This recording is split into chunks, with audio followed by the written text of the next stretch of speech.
అత్యంత దారుణంగా సభ్య సమాజం వినలేనటువంటి పదాలు వాడుతూ అవమానిస్తూ ఏ ఒక్క ఎలిగేషన్ కూడా ప్రూఫ్ లేనటువంటి ఎలిగేషన్స్ వీళ్ళు పరిగట్టుకొని చేస్తున్నారంటే దీని వెనకాల చాలా ప్లాన్డ్ కుట్ర దాగి ఉన్నది అనేది ఎవరికైనా తెలిసిపోతుంది. ఇక్కడ ఒక్కసారి చూద్దాం, వీళ్ళు ఎందుకు ఇంత ద్వేషాన్ని పెంచుకున్నారని మనకు తెలిస్తే దానికి సమాధానం చెప్తే మనకి సమస్యకి పరిష్కారం దొరికేదానికి అవకాశం ఉంటుంది. ఈ సమాధానం ఎవరికి చెప్తున్నామండి? ప్రజలకి చెప్తున్నాం. ప్రజలు కన్ఫ్యూజన్లో ఉన్నారు. భక్తులంతా కూడా, సాయి భక్తులైన వాళ్ళు, సాయి భక్తులు కానటువంటి వాళ్ళు, ఆస్తికులు నాస్తికులు అందరినీ కన్ఫ్యూజన్లో పడేస్తున్నారు వీళ్ళు అబద్ధాల ప్రచారం చేసి. ప్రచారం చేసే వాళ్ళకి ఎందుకు చేస్తున్నారో తెలుసు, కానీ వినే వాళ్ళకి ఎందుకు ప్రచారం చేస్తున్నారో తెలియటల్లా. దాన్ని మనం క్లారిఫై చేయాల్సిన అవసరం ఉంది. వాళ్ళు అడిగినటువంటి ప్రశ్నలు కానీ ఎలిగేషన్స్ కానీ వాటి క్లారిటీ మొత్తం నిదానంగా ప్రశాంతంగా సహేతుకంగా సశాస్త్రీయంగా తెలుసుకునేడానికి ప్రయత్నం చేస్తున్నాం. ఈ రోజున ఖచ్చితంగా అన్ని అంశాల పట్ల క్లారిటీ ఇచ్చేదానికి మనం ప్రయత్నం చేస్తాం. అది కేవలం సద్గురు సాయినాథుని యొక్క కృపా విశేషం చేత, సాక్షాత్తు పరమాత్మ స్వరూపమైన సాయినాథుని యొక్క అనుగ్రహం చేత మేమందరం ఇక్కడ కూర్చోవడం జరిగిందని మీ అందరికీ తెలియజేస్తున్నా. సావధానంగా జాగ్రత్తగా వినండి. కోట్ల మంది హృదయాలు బాధాతప్తం చేసినటువంటి ఈ పాపాత్ముల యొక్క నిజస్వరూపాన్ని మనం దర్శించాల్సిన అవసరం ఉంది. ఎందుకంటే సత్యాన్ని తెలియజేయాలి కదా. ఏది సత్యమో ఏది అసత్యమో తెలిస్తే మనం ఒక నిర్ణయం తీసుకోవడానికి అవకాశం ఉంటుంది. మిత్రులారా, మొట్టమొదటి సాయిబాబాపై వ్యతిరేకమైనటువంటి ప్రచారం రావడానికి కారణం ఏంటో తెలుసా అండి? సాయినాథుని యొక్క అద్భుతమైనటువంటి ఖ్యాతి. ఎక్కడ చూసినా సరే సాయిబాబా పేరు లేనటువంటి ఇల్లు లేదు, సాయిబాబా వారి యొక్క మూర్తి లేనటువంటి ఇల్లు లేదు. ఏ బోర్డు చూసినా ఎక్కడ చూసినా సాయి సాయి సాయిరామ సాయి కృష్ణ. ఇది చూసి ఎప్పుడు కూడా సమాజంలో ఒక మంచి వాళ్ళు ఉంటారంటే ఒక రాక్షస జాతి కూడా ఉంటుంది. ఇప్పుడు కాదండి, రామచంద్రమూర్తి ఉన్న దగ్గర నుంచి రాక్షస జాతి ఉంది. వాళ్ళు ఏం చేస్తారు పాపం, యజ్ఞయాగాదులు చేస్తుంటే వచ్చి మాంసం వేస్తుండేవాళ్ళు వీళ్ళ దగ్గర. ఆ రాక్షస జాతి అంతా వాళ్ళు ప్రశాంతంగా ఉంటారు, పక్క వాళ్ళు ప్రశాంతంగా. దాని లక్షణం అది.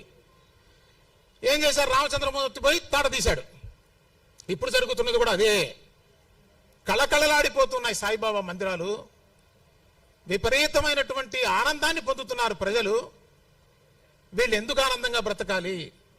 ఏమిటి సాయిబాబా వైభవం? అసలు ఈయన ఎక్కడి నుంచి వచ్చాడు, ఈయన ఎవరు అని ఎంత వెతికి చూశారో ఒక్క విషయం నేను చెప్తానండి. మనకి కలియుగంలో అద్భుతమైనటువంటి భక్తుల యొక్క పరంపర కలిగినటువంటి భగవంతుడు ఎవరైనా ఉన్నారంటే అది మొట్టమొదటిగా పాండురంగ స్వామి అండి. మహారాష్ట్ర దేశంలో పాండురంగ భక్తులు, అసలు భక్తి అంటే వాళ్ళదండి. అసలు నామదేవ్, తుకారాం, జానాబాయ్, ముక్తాబాయ్ భక్తితో మహారాష్ట్ర అంతా కూడా ఊగిపోతూ ఉంటుంది. భక్తి పుట్టినటువంటి దేశం మహారాష్ట్ర. అటువంటి చోట కేవలం 5 ఇళ్ల దగ్గర భిక్ష తెచ్చుకునేటువంటి ఒక సామాన్య భిక్షువే నేడు ఆయన వైభవం చూస్తే తిరుమల తిరుపతి వెంకటేశ్వర స్వామికి సమానంగా ఆయన యొక్క ఆదాయము, ఆదరణ, ప్రేమ ప్రజలందరూ చూపిస్తున్నారు అని ఒక సెక్షన్కి చాలా ఈర్ష్యాద్వేషాలు కలిగినాయి అనే మాట పరమ వాస్తవం. అంతే కదండి. ఇప్పుడేందుకు హఠాత్తుగా వచ్చిందంటే వెలిగిపోతున్నది సాయిబాబా యొక్క వైభవం. దాని మీద విషం కట్టేటువంటి బ్యాచ్ తయారైంది సమాజంలో. ఏ విధంగానైనా సరే సాయిబాబా, ఇంకొకటి గమనించండి, సాయి భక్తులు ప్రత్యేకించండి సాయిబాబాని కేవలం పూజ చేయరు. వాళ్ళ గుండెల్లో, ప్రతి సాయి భక్తుని గుండెల్లో గూడు కట్టుకొని దేవాలయాలు బయట వందుంటే ప్రతి హృదయంలో ఒక దేవాలయం ఉందని చెప్పడానికి నేను ఎటువంటి సందేహాన్ని లేకుండా చెప్తున్నాను. ప్రతి సాయి భక్తుడు కూడా సాయిబాబాతో ఒక బంధాన్ని ఏర్పరచుకున్నాడండి. మనం అనేక దేవాలయాలకు వెళ్ళాం. ఈ అనేక దేవాలయాల్లో కూడా మామూలుగా మనం దర్శనం చేసుకుంటాం, ప్రసాదం పెట్టుకుంటాం, తీసుకుంటా వస్తాం. కానీ అట్లా కాదు. మీరు సాయిబాబా దేవాలయాల్లో కానివ్వండి, షిరిడీలో కానివ్వండి, ఇంట్లో కానివ్వండి, మన ఇంట్లో వ్యక్తిగా చూస్తాం సాయిబాబాని. ఎడతీరానటువంటిది, విడతీరానటువంటి సంబంధాన్ని కలిగి ఉన్నారు సాయి భక్తులంతా కూడా. దీని నుంచి విపరీతమైనటువంటి ఈర్ష్యాద్వేషం ఒక జాతికి వచ్చింది. ఇది కారణం. ఇంకొకటి చెప్తున్నారు, ఈ సాయిబాబా వైభవం అంతాట మార్కెటింగ్ చేస్తే వచ్చిందిట. జాగ్రత్త గమనించండి. సాయిబాబా వీళ్ళు చేస్తున్న ఎలిగేషన్స్ ఉండి మొట్టమొదటిగా వీళ్ళ బ్రతుకు మొత్తం ఓపెన్ చేసి చూపిస్తాయి ఇప్పుడు మీకు. సాయిబాబా ఇంత వైభవం ఎట్లా వచ్చిందిట? వీళ్ళ దిక్కుమాలిన ప్రాపగాండా, వీళ్ళ అనాలిసిస్ చూడండి. ఇది ఎందుకు చేస్తున్నా తెలుసా అండి? సాయిబాబా పూర్ణ పరబ్రహ్మ స్వరూపంగా జ్ఞానశిఖగా వెలిగిపోతున్నాడండి. ప్రేమతత్వాన్ని పంచిపెడుతున్నాడండి. కష్టంలో ఉన్న జీవులు బాబా అని వెళ్తే వాడికి రక్షణ లేకపోతే ఇంతమంది వెళ్తారండి సాయిబాబా దగ్గరికి? వారం షిరిడి వెళ్ళే వాళ్ళు ఉన్నారు, నెలకి వెళ్ళే వాళ్ళు ఉన్నారు, అక్కడ ఉండి నివసించే వాళ్ళు ఉన్నారు. ఇంత వైభవం మనకి ఎక్కడా కూడా కనిపించదండి. ఏం కారణం సార్ సాయిబాబా మీద అంత ప్రేమ చూపించడం?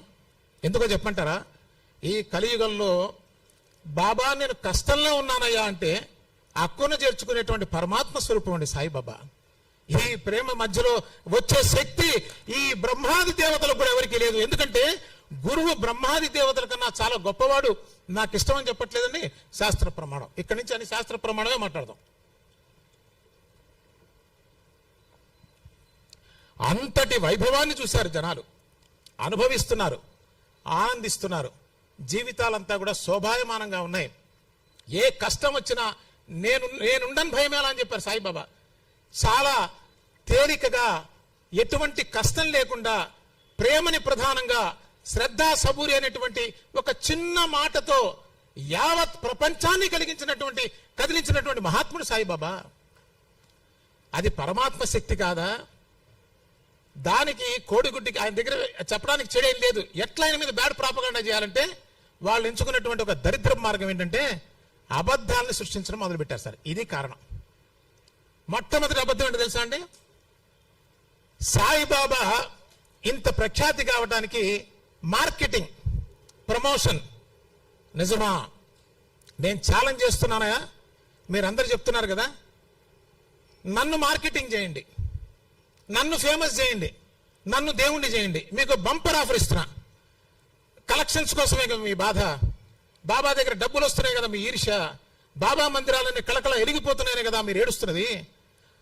నన్ను దేవుణ్ణి చేయండి, మీరు ప్రాపగండా చేసి అట్లా ప్రూవ్ చేయండి. వచ్చే కలెక్షన్ మొత్తం మీరే తీసుకోండి అబ్బాయి, వేరే పనక్కర్లా, ఇంకెవరిని తిట్టక్కర్లా. ఈ పేటీఎంలు ఈ ఏటీఎంలు పెట్టుకుని తిరగాల్సిన అవసరం లేదు. ఏంటి ప్రాపగాండా చేస్తే దేవుడైపోతాడా? మరి మిగతా వాళ్ళని ఎందుకు ప్రాపగాండా చేయటంలా? ఇక్కడ మాత్రమే ప్రాపగాండా మార్కెటింగ్ పనిచేస్తున్నదా? ఎంత దిగజారిపోయినటువంటి మానసిక స్థితిని పెట్టుకుని బ్రతుకుతున్నారో ఆలోచించండి. ప్రాపగాండా చేస్తే అవుతుందండి? చేయండి ఒకళ్ళు ప్రాపగాండా. ఆ ప్రాపగాండా చేసి భౌతికమైన ప్రపంచంలో రాజకీయంగానే గెలవడానికి నానా తిప్పలు పడుతున్నారే. ప్రేమకి ప్రాపగాండాతో ముడిపెట్టగలిగిన నీచమైనటువంటి స్ట్రాటజీని తీసుకొని ఇచ్చారు వీళ్ళు. ఇది మొట్టమొదటి పచ్చి అబద్ధం అండి. ఇది సాయిబాబా వైభవం అద్భుతంగా సాయి భక్త లోకంలో ప్రేమతో బాబా నాకున్నాడు, నేనుండని భయమాలు బాబా నాకున్నాడు అంటే ధైర్యంతో ప్రజలు బ్రతుకుతూ ఉంటే చూడలేక ఈర్ష్యా ద్వేషాలతో రాక్షసుల్లాగా విషం కక్కుతున్నారా? మీకు ఇష్టం లేకపోతే పక్కకు పోండయా. ఒక రాముణ్ణి అందరూ పూజ చేయరు, ఒక కృష్ణుడిని అందరూ పూజ చేయరు, ఒక సాయిబాబాని అందరూ పూజ చేయాల్సిన అవసరం లేదు. కానీ విషం కక్కుతున్నారు కదా. ఈ విషం మిమ్మల్ని కాల్చేస్తున్నది. ఆ కాల్చడం కూడా ప్రారంభమైంది. అది ఎట్లాగో మనం ఇప్పుడు చూద్దాం. ఇట్లా వీళ్ళు విష ప్రచారం చేస్తూ ఉంటే ఒకటి గుర్తుపెట్టుకోండి, హిందూ ధర్మం పతనావస్థ స్థితిలో ఉన్నప్పుడు జగద్గురు ఆదిశంకరాచార్యులు వచ్చి హిందూ ధర్మాన్ని నిలబెట్టారండి. ఈ రోజున మనం ఇంకా హిందువులుగా ఉన్నాం, ఆ తత్వాన్ని ఆ భావాన్ని పెట్టుకొని బ్రతకగలుగుతున్నామంటే దానికి కారణం ఆదిశంకరులు. అదేవిధంగా ఈ ప్రస్తుత కాలంలో హిందూ ధర్మం నిలబడుతుందంటే దానికి కారణం ఆర్ఎస్ఎస్ అండ్ విహెచ్పి. అర్థమవుతుందండి? ఆర్ఎస్ఎస్ చేస్తున్నటువంటి అద్భుతమైన సేవ, వాళ్ళ యొక్క భావం ఎంత గొప్పదో తెలుసు అంటే చాలా మంది ఆర్ఎస్ఎస్ అంటే కేవలం హిందూ అనుకుంటారు. చాలా తప్పండి. వాళ్ళది వసుదైక కుటుంబం అనేటువంటి భావంతో ఉన్నారు వాళ్ళు. అన్ని రంగాల వాళ్ళని కనుపు వెళ్తుంటే సర్సంచాలక్ మోహన్ భగవత్జీ గారు వచ్చి విజయవాడలో ఒక సందేశం ఇచ్చారండి. అసలు ఈ వ్యక్తుల భాషలు వినండి ఒకసారి. మనం ఈ నిర్లజ్జగా నిరాధారంగా వీళ్ళు చేస్తున్నటువంటి వ్యాఖ్యానాలు, అసలు వీళ్ళ యొక్క చరిత్ర ఒక్కసారి మనం గమనిద్దాం. ఎవరైతే ఈ ప్రచారాలు చేస్తున్నారో, ఎందుకంటే వాళ్ళ పేరు ఇంతవరకు నేను తెలియదండి. ఎందుకు తెలియదు తెలుసా? వాళ్ళందరూ ఏమనుకుంటున్నారంటే డిబేట్కి రండి అని పిలుస్తున్నారు కదా. ఇక్కడ క్లారిఫికేషన్ ఇచ్చి ముందుకెళ్తా. డిబేట్కి ఎందుకు రావో తెలుసా? వాళ్ళు అనుకుంటున్నారు మీరు భయపడి రావట్లేదు సాయిబాబా భక్తులు, మీ దగ్గర సబ్జెక్ట్ లేక రావట్లేదు బాబా భక్తులు అంటున్నారు కదా. వీళ్ళకి ఒక విషయం అర్థం కావట్లేదండి. భయానికి అసహ్యానికి తేడా ఉంది. అశుద్ధం ఉంటే మన దగ్గరికి వెళ్తా ఉంటే ఎవడన్నా అశుద్ధానికి దూరంగా ఉంటాడు. అశుద్ధం అనుకుంటుంది మమ్మల్ని చూసి భయపడుతున్నాం అనుకుంటుంది. మిమ్మల్ని చూసి భయపడటం అంటే చండాలం. ఎందుకు ఎందుకు చెప్తున్నామంటే ఆ మాట మీరు ఎంత అబద్ధాలు ఆడుతున్నారో ఒక మాట మీద నిలబడేటువంటి వ్యక్తిత్వం మీకు లేదని నేను ప్రశ్నిస్తున్నా. అది ఎలా లేదో మీకు చెప్తా. మీరు మొట్టమొదట హిందూ మతంలో ఉన్నారు కదా, మీరు అసలు మతం మారి ఎందుకు వెళ్ళారు క్రిస్టియానిటీకి చెప్పండి సమాధానం. అంటే మీరు కన్న తల్లినే దీన్ని బాబా ఏం చెప్పారు తెలుసా అండి, అబ్బని మార్చుకోవడంతో సమానం అని చెప్పారు. చెంప పగలగొట్టారు మతం మార్చుకుంటే. సాయిబాబా వల్ల మత మార్పులు ఆగినాయి.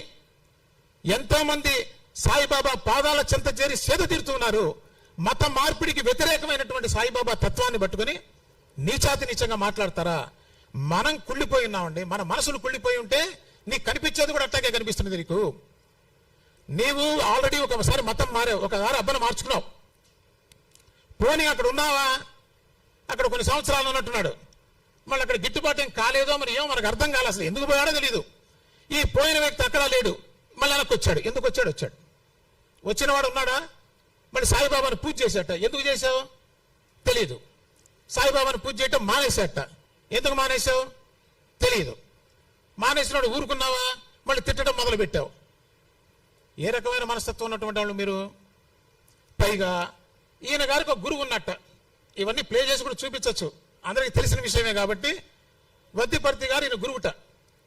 ఆయన పబ్లిక్గా చెప్పాడు, మాకు ఇంతటి మహత్తరమైన గురువు ప్రపంచంలో ఎక్కడ దొరకలేదు అని చెప్పాడు. మరి అప్పటికి ఆయనకి తెలియలేదేమో. ఈ వద్దిపర్తి గారే సాయిబాబాని పూజ చేస్తుంటారు ఆయన పీఠంలో పెట్టుకొని. ఒక్కసారి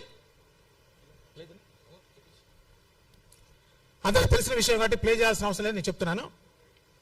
ఈ వద్దిపర్తి గారే సాయిబాబాని పీఠంలో పెట్టుకొని ఆయన అర్చనలు జరుపుతున్నారు. మళ్ళా ఆ గురువు మీద విలువ లేకుండా మాట్లాడుతున్నారు వీళ్ళు. ఆ గురువు గారు చెప్తున్నారు సాయి అంటే ఈశ్వర అని చెప్తున్నారు. అంటే ఆ గురువుల మీద వీళ్ళకి విలువ లేదు. తర్వాత ఈయన ఒక ఛాలెంజ్ విసురుతున్నాడు. ఒక్కసారి ఇదైతే ఖచ్చితంగా వినాలి, మీరు వినండి. నేను ఏం మాట్లాడుతున్నానంటే, ఒక్కసారి ఈ సమయంలో వెళ్ళి ఈ సాక్ష్యం అయితే క్లారిటీగా అడుగుతున్నా. మీ అందరికీ బాగా నొప్పి ఉంది కదా, ఒక్కసారి ఈ సమయంలో వెళ్ళి ఈ సాయి భక్తులు ఎవరైతే ఉన్నారో మీరందరూ కూడా ఒక్కసారి గరికపాటి గారిని, చాగంటి గారిని, వద్దిపర్తి వారిని, లేకపోతే ఇంకా స్వామీజీలు ఎవరైతే ఉన్నారో వారందరినీ కలిసి, లేదు మీకు నిజంగా శక్తి స్థాయి ఉంటే ఒక్కసారి పూజ్య మోహన్ భాగవతి గారి దగ్గరికి కూడా వెళ్ళేసి, మోహన్ భాగవతి గారు అలాగే ప్రవచనకర్తలు మీరు అందరూ కూడా ఒక మాట చెప్పండి, లలిత్ కుమార్ చేస్తుంది తప్పుడు ప్రచారం, సనాతన ధర్మంలో సాయి పరమాత్ముడు అన్న విషయం చెప్పించేయండి. అన్ని మూసు కూర్చుంటా ఆల్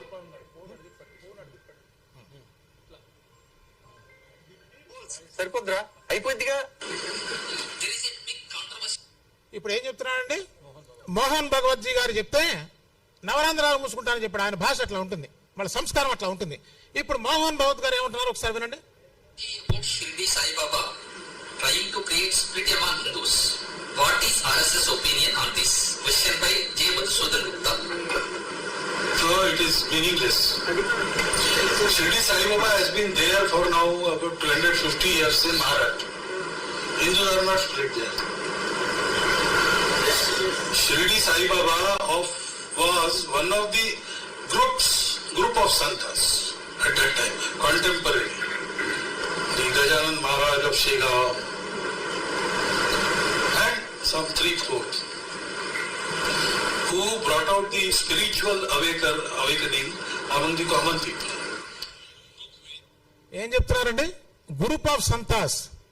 ఆయన సాక్షాత్తు సనాతన ధర్మానికి సంబంధించినటువంటి వారే అని సర్సంచాలక్ మోహన్ భగవత్జీ గారు చెప్పారు. ఈయన ఛాలెంజ్ చేసిన తర్వాత 2 రోజుల్లోనే ఎవరు అడగల, ఆయనంతా ఆయన చెప్పారు. ఇది కదా సాయిబాబా యొక్క వైభవం. చెప్పిన తర్వాత కాస్త ఏమాత్రమైనటువంటి సంస్కారం ఉన్న వ్యక్తిని ఏం చేయాలి, అక్కడితో నోరు మూసుకొని కూర్చోవాలా అని చెప్పారని చెప్పి మళ్ళీ మాట్లాడుతూనే ఉన్నాడు. ఇది వీళ్ళ సంస్కారం అండి. తర్వాత వీళ్ళ భాష ఎట్లా ఉంటుందో ఒక్కసారి మీరు వినండి, తెలుసుకోవాలి. ఇది ఎవరు సాయిబాబాని నిందిస్తున్నారు అనేటువంటి చాలా ప్రధానం. ఒక సాయి భక్తుడు ఫోన్ చేసి మాట్లాడాడు ఇతనితో, ఎందుకంటే మీరు సాయిబాబాని తిడుతున్నారు, ఇలా చేయటం తప్పు కదా అని. సరే వీరి యొక్క భాష పాండిత్యం ఒకసారి మీరు వినండి.